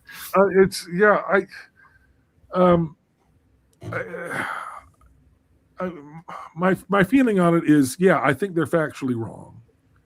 You know, Michelle Brady Stone got mad at me because it's like, no, you haven't convinced me that Joseph Smith was not a polygamist. But what she had convinced me of, and I am still convinced of, is that there is room in this church for people who believe stupid things or wrong things. I don't want to be cruel to call her stupid. Michelle Brady Stone and Karen Hyatt are both very, very bright people. But you can believe wrong things. You know, I'm not going to get excommunicated if I believe, if I believe Cain is Bigfoot. I mean, that's goofy and weird, but I'm allowed to believe that. As long as I'm not, trying to convince other people that is the position of the church, although Spencer Kimball did a pretty good job doing that. That's another story altogether. About Bigfoot? Well, he in the Miracle of Forgiveness, he tells that story of Cain in the woods, and David Patton. Yeah, it's the only reason that thing endures. Everybody else, we would have forgotten it long ago if we hadn't dug it up for that. But the thing is, I'm allowed to believe all kinds of nonsense, and the reality is, and I probably do. And the other thing, I mean, one of the big criticisms I get is people say, "Well, Jim Bennett he's not really living. This isn't real Mormonism. It's Jim Bennett Mormonism." I'm like, yeah. Damn right, it's Jim Bennett Mormonism. You know what else? Everybody's Mormonism is unique to them. Everybody lives their faith in a way that is unique to them. I mean, and so it's like the idea, okay, well, this is a belief that you're just not allowed to have, is just strikes me. If Michelle Brady Stone were advocating, for instance, hey, adultery doesn't deserve the bad rap that it gets. I think everybody should commit adultery, and I'm going to help you to do that. And yeah, that's somebody that can't be within the boundaries of the church. That's somebody that is out of bounds. Somebody that believes something that is wrong. To me, that's if that's out of bounds, then all of us are out of bounds, because everybody has a belief or something that isn't orthodox or that isn't, I don't see anything positive accomplished by kicking someone like that out of the church. Do you agree with that? I'm totally with you. I keep telling this story, but I think it's a great story. I had a friend who was Jewish when I was a manager at Walmart, and so we would talk at lunch or whatever. And one of the things that he said was, it is impossible to get excommunicated from Judaism. And I go, really? What about for murder? And he goes, even for murder, God is your judge, not man. And I was like, wow. Because if there's any reason to get excommunicated, I think murder qualifies. but short of that, or rape and some, terrible things. But breaking the law, those kinds of things, I don't like apostasy. I don't like any of those reasons. I don't think any polygamy denier should get excommunicated. I don't like it. The one thing that I will say that I don't think, and I should probably say polygamy skeptics, or I think polygamy revisionists is the new politically correct term. But the one thing that I haven't heard polygamy revisionists talk about, because lately last week there was a stylometry thing out there. I need to wade through it because I'm a math guy, and I listened to one of them, and I was like, I need to look at the graphs. I need to understand what's going on here. I don't understand, because these are kind of some weird statistical techniques. But at any rate, I'll reserve judgment on them until I really can dive into them. But the idea among the revisionist movement is that what D&C 132 is a Brigham Young forgery, essentially, that Joseph Smith didn't really write it. Joseph Smith's innocent. It's all Brigham Young. They really throw Brigham Young under the bus. And, I remember I talked to William V. Smith, Bill Smith. He's a professor at BYU, blogs by common consent, some other things like that. And he had written a book years ago about Section 132. He's just got a new one out on the King Follett sermon. And I asked him point blank, so, because there's that part about Emma Smith and she'll be destroyed in Section 132. And I'm like, can we just cut those, 6 verses out? And Bill's response was, I think we should just leave it alone. He goes, the problem is the critics are going to say, look, they're hiding what was in there before. He's like, we just have to deal with it. They're not the best verses. But he said, and Denver Snuffer, before he got excommunicated, he has a book, Passing the Heavenly Gift. And one of the things he said, I don't know if this is historically accurate. I think it's not historically accurate, but I like it. And I wish it were true, even if it's not true. And, you talk about Jim Bennett Mormonism. This is Rick Bennett Mormonism here. But Denver said that the D&C 132 can be divided into 4 different revelations. And he separates the sealing power from polygamy, which I love that idea. And I would love to separate the sealing power from polygamy. But Bill Smith said, you can't separate them. You can't just cut up 132 into the parts you like and the parts you don't like. I'm still listening, but I'm being told I need to vacate this room. So we probably should head out here soon. But anyway, but at any rate, I love the idea of separating the sealing power from polygamy. But Bill said they're so intertwined, it's going to cause more damage than anything. And I think that's, at least I haven't heard anyone especially those that say that 132 is a forgery, which is almost all of them. I don't think any of them, any polygamy revisionists, don't think it's a forgery, but they don't ever answer that question about how do you how can you keep the sealing power and say that 132 is a forgery? I've never heard any coherent answer to that. I don't know if you have, but I've not heard one yet. And so I think that's why, because it becomes a theological issue. That's why the church feels comfortable silencing some of these, should we say, noisy critics on the polygamy revisionist front. And I don't like it. The church can do what it wants. You don't have any power. If they want you gone, you're gone. Like there's not a lot you can do about it. But I think that's why the church takes such a hard line on that issue. Comments on that? Well, no, I mean, I've said many times that one of the reasons why I can't square that circle is that it doesn't make it easier to say, oh, well, Joseph Smith wasn't a polygamist, and so he wasn't all of these difficult, he wasn't marrying 14-year-old girls, and he wasn't lying to Emma, and he wasn't. Isn't that great? And because everybody wants a pure, perfect Joseph Smith. It's like, well, okay, but what's the price you pay to create the pure, perfect Joseph Smith? You create an unbelievably monstrous Brigham Young, because then Brigham Young is creating polygamy as an absolute lie, using Joseph as the fall guy, and so he's fabricating, and Brigham Young becomes an absolute monster. And I've heard that many times. Many times. Not only from polygamy skeptics, but people who are upset about Mountain Meadows and some other things. Sure. Well, there are plenty of people who think Brigham Young was a monster. But if you're going to believe that the Church of Jesus Christ of Latter-day Saints has priesthood keys that were restored to Joseph Smith and are now being held by Dallin H. Oaks, Brigham Young is a pretty important link in that chain.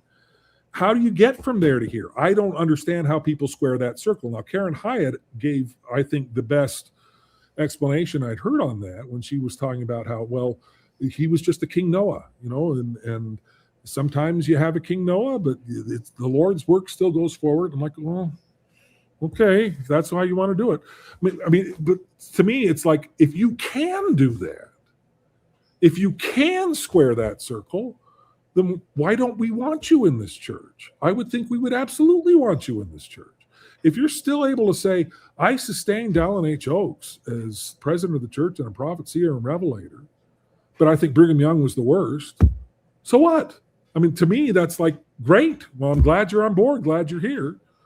But I think the church is kind of uncomfortable with that, because I think the implications of rejecting Joseph Smith's polygamy, rejecting Section 132, are really theologically indefensible. And Section 132, frankly, is the best explication we have of the doctrine of theosis, the idea that we become like God. You throw all of that out too if you throw out 132. There's a lot. When we sing "I am a child of God," you're singing Section 132, whether you realize it or not.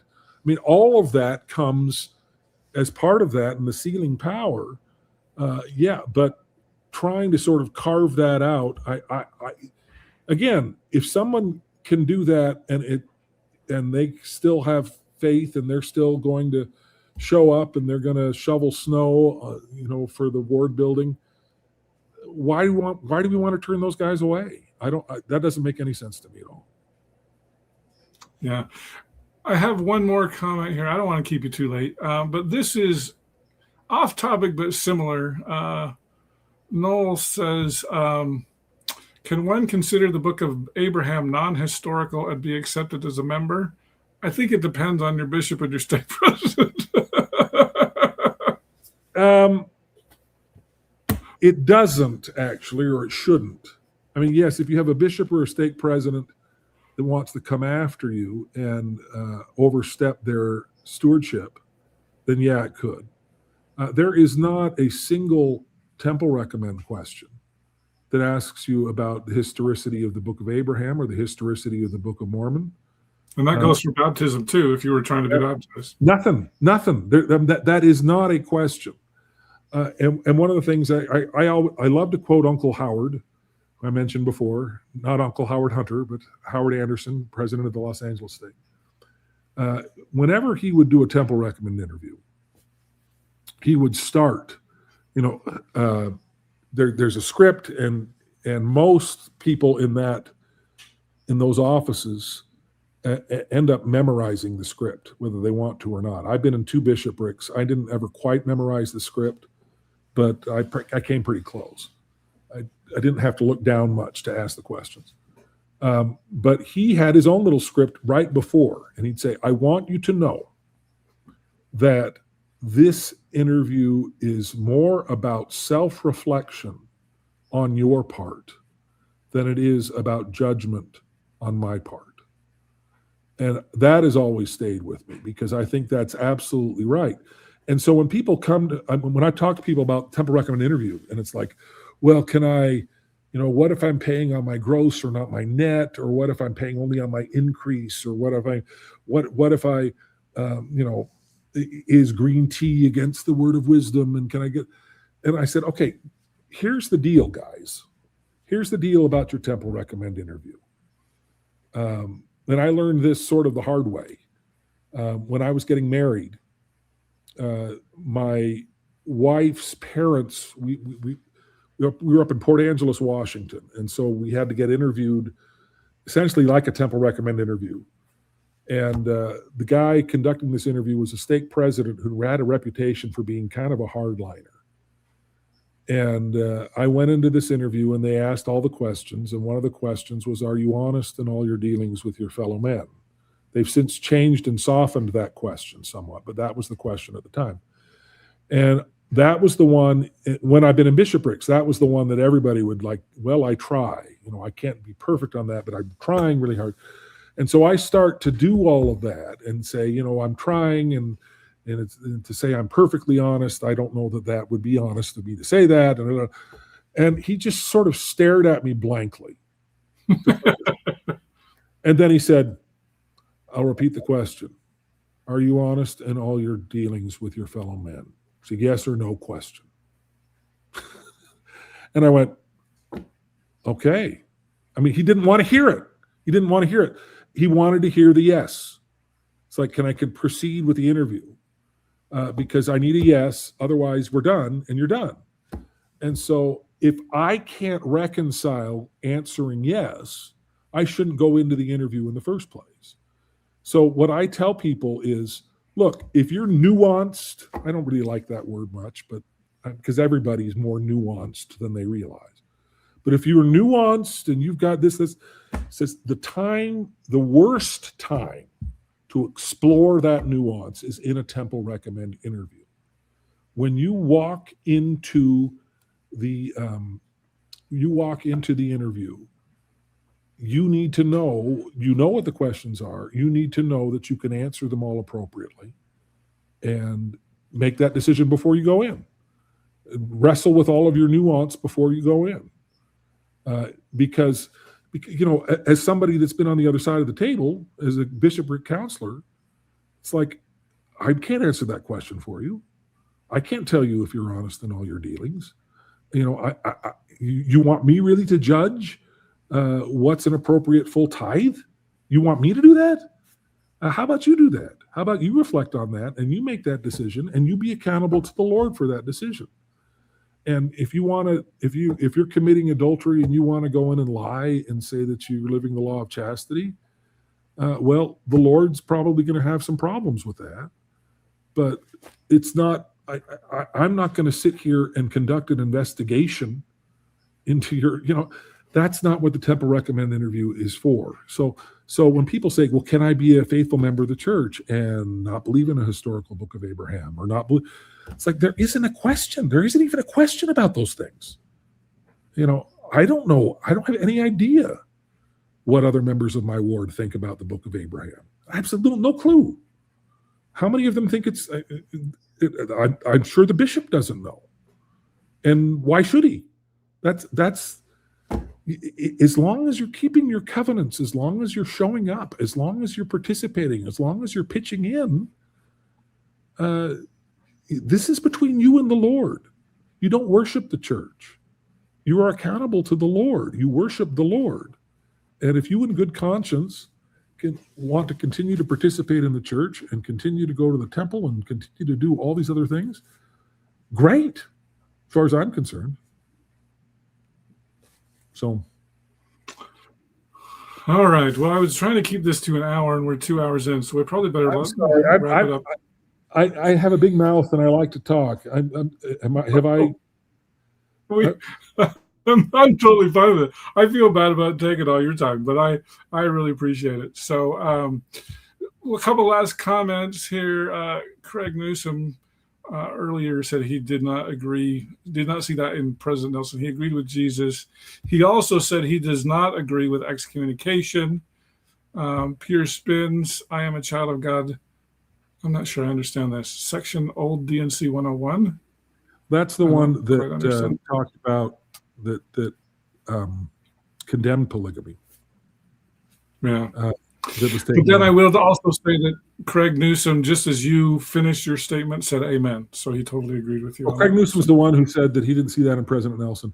Yeah. I was not trying to imply that President Nelson did not love Jesus.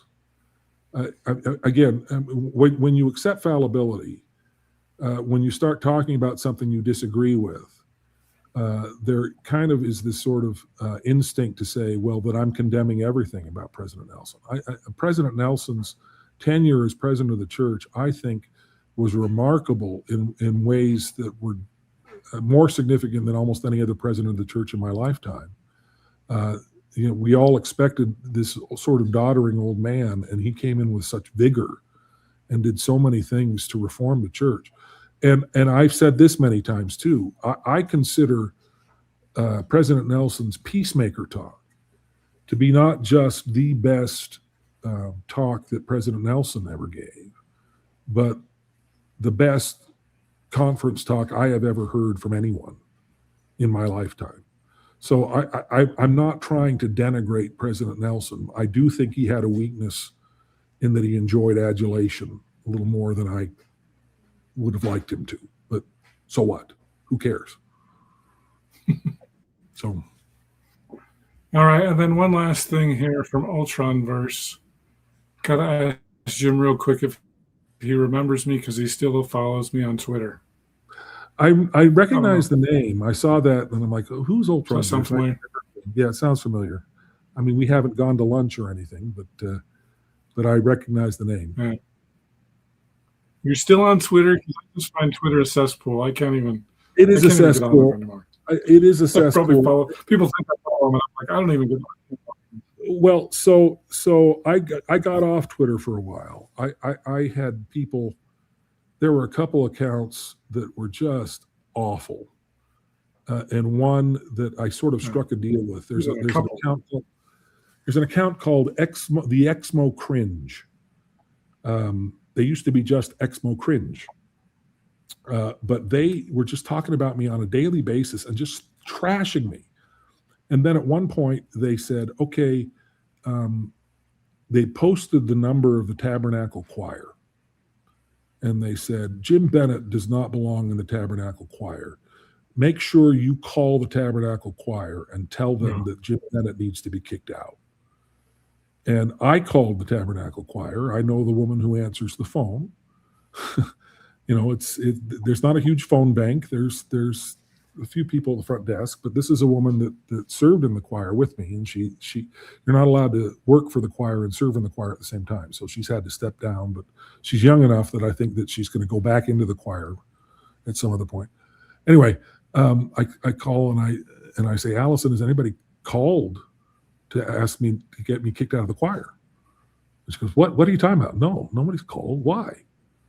And I said, well, look at this account. This account is telling everybody to call, and this account, they have 3,000 followers, and they're talking about me on a daily basis, and I'm a terrible progmo, and they want me kicked out of the choir. And she looked at it and she went, Jim, this is the most disgusting thing I've ever seen. Says, do you mind if I escalate this? She says, I'm gonna pass this along to church security. And I went, oh, please do. Within 2 hours, the account was suspended. Oh, wow. And I don't know who it is at church security, but it was like, but it came back. It's back now. It's got half as many followers as it had before. And I finally went to them. I was sending a message and I said, look, what do I have to do to get you to just leave me alone? I don't just leave me alone. I mean, I'm not attacking you. Just shut up. And they said, well, you blocked so many of my friends on Twitter. What you need to do is unblock all of them. I said, is that the deal? If I just unblock all of your friends, will you shut up? And they said, yeah, sure. Okay, fine. And I went, okay, great. And so I unblocked all of these people. And it was okay for a little while, but then there were like 3 or 4 of them that just took up the baton and were in every single thing I posted. It's like, Jim Bennett, you're an apostate, and how dare you? You're the worst. And most of it's political. Most of them are mad at me because I hate Donald Trump, which to me has absolutely nothing to do with my faithfulness in the church, but they absolutely think it does. And it was just exhausting. And I finally went back to this guy, this Exmo cringe guy, and said, I'm done. Mm-hmm. I'm done with this. And because, I thought it was going to keep me from being harassed. And I've got like 5 more people who are even worse than you were. So I'm blocking you. I'm blocking them. Goodbye. And this account went nuts for a couple of days, but it's like, I haven't given them enough fodder to be angry. But I have 4.1 thousand Twitter followers. And when I realized I need people I want people to listen to my podcast, I was like, this is probably the best platform here where people know what I'm doing when I post a podcast. So yeah, I'm back on Twitter. My wife would very much like me to get off of Twitter because it's a cesspool. It's an absolute cesspool. But yeah, I agree. But whether you like it or not, it's kind of where the conversation is happening. And I had a conversation with a guy who works at church headquarters, not a general authority, but somebody who works in the PR department, and not Aaron Sherinian, who I know fairly well, and that's been part of my big Twitter thing, is that I've gone online to defend Aaron Sherinian. But he said, this guy said, look, when people go online, these are the first people they see are these terrible, terrible church members. And they think we're all polygamists, but they think we're all racists. They think we're all gun nuts that live in the mountains with the Bundys. The church just doesn't know what to do with these guys. And they think that they're being these absolute wonderful defenders of the faith, and they're just doing nothing but damage to the reputation of the church. And the highlight for that, fairly recently, the church announced just a few days ago, that there was a new branch in Idaho, in Boise, Idaho, that was all Swahili speaking. There had been a number of African refugees that had settled in Boise, and they finally created a branch. And it's a ward, actually, and it's the first Swahili speaking ward in the United States. Wow. And I commented and said, wonderful, so glad to see this. My comments were outnumbered 20-1 by just the most vile racists you could possibly imagine. Yeah. The N-word was used. It was just vicious and awful. And I just like, we cede this space to these people. That's who people think the church is. And in my experience, up close and personal, that's not who the church is. But online, that's absolutely what the church is. And that's really frightening to me. I think you should join Blue Sky. I'm on Blue Sky. Oh, you are? Okay. I'm on Blue Sky. I don't spend a lot of time on Blue Sky either. I got the account. The conversation isn't happening on Blue Sky. Yeah. But it's better. It is 100 times better. You kidding? Yeah, wonderful. Yeah. So, all right. Well, I know it's getting late, and Jim, we might have to do this again sometime. Well, if you'll have me back, I had a great time. So I didn't wear out my welcome by just not shutting up. But that's the thing I've had to learn on my own podcast. It's like when the guest comes on, I hope the guest will. Well, you're the guest, so you're supposed to do all the talking here. So I don't think I'm in as much trouble as if I had done this on my own podcast. I confess that I have done this on my own podcast far too many times. So, all right. Well, I'll have you hang on just a second, but I'm going to let everybody go. It's great having you all here at LDS Faith Journeys and Gospel Tangents. I keep trying to figure out how to get this to go on my LDS Faith Journeys account, but it's still on Gospel Tangents because I can't. There's a tech. Does this go up on Wheat and Tears blog? Well, I'm going to probably post this tomorrow, except for I'm going to have to stay up late to get the post up. But yeah, I'm probably going to do kind of a little thing and a link to that. I am a huge Wheat and Tears. Maybe I'll fix the sound at the beginning if I can. That's good. Oh, good. We should get you to guest post on there. Would you like to do that sometime? I can on there that 2 or 3 times. Okay. Well, let me know. I'll be happy to help you out there. Wonderful. Thank you. All right. Well, Jim Bennett from Inside and Out, I really appreciate you for being here on LDS Faith Journeys and Gospel Tangents, and we'll see you around. Looking forward to it.